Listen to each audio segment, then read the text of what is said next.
Nous lisons Luc 15, 1 à 10. Tous les publicains et les gens de mauvaise vie s'approchaient de Jésus pour l'entendre. Et les pharisiens et les scribes murmuraient, disant, « Cet homme accueille des gens de mauvaise vie et mange avec eux. » Mais il leur dit cette parabole.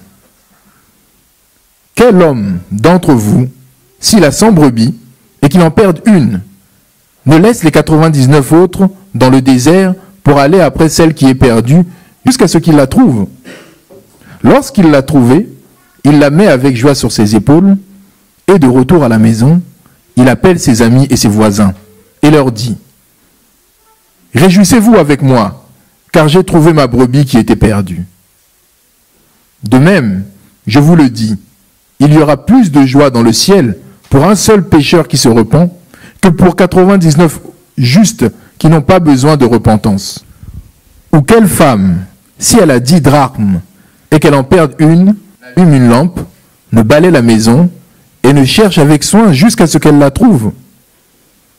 Lorsqu'elle l'a trouvée, elle appelle ses amis et ses voisines et dit, « Réjouissez-vous avec moi, car j'ai trouvé la drachme que j'avais perdue. » De même, je vous le dis, il y a de la joie devant les anges de Dieu pour un seul pécheur qui se repent. Amen. Il y a de la joie devant les anges de Dieu pour un seul pécheur qui se repent.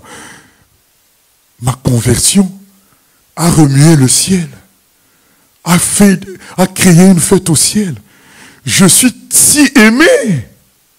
C'est extraordinaire.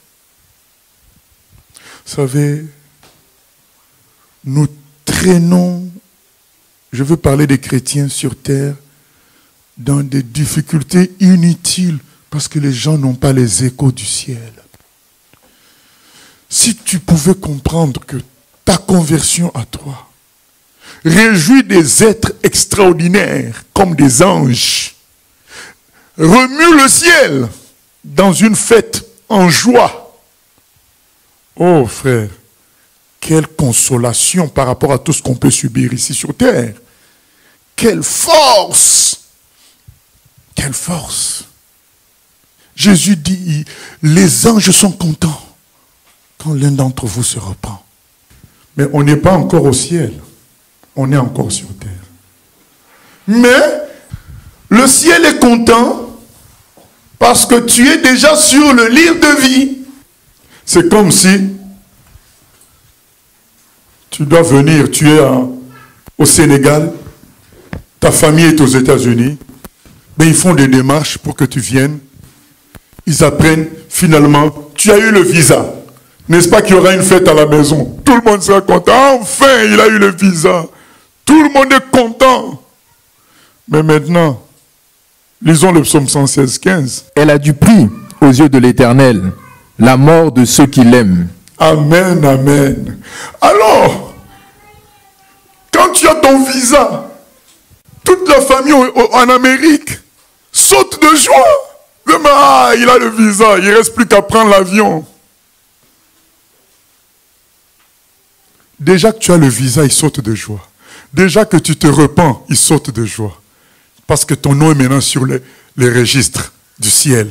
Ton nom est là. Mais tu n'es pas encore là-bas. Imagine maintenant quand tu meurs.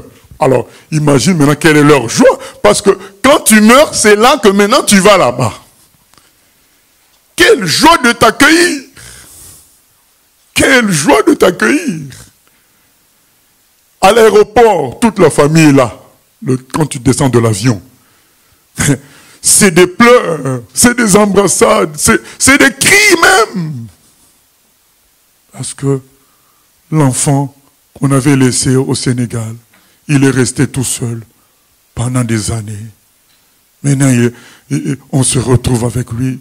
Vous savez, Dieu souffre de nous laisser sur terre après notre repentance.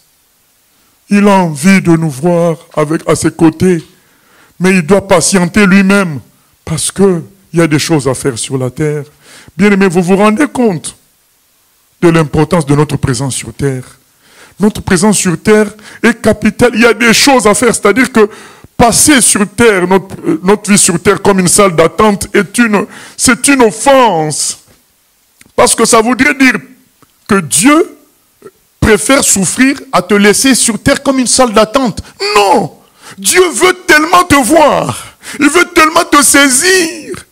Depuis que tu es sur le registre de vie du ciel, lui, il veut te saisir.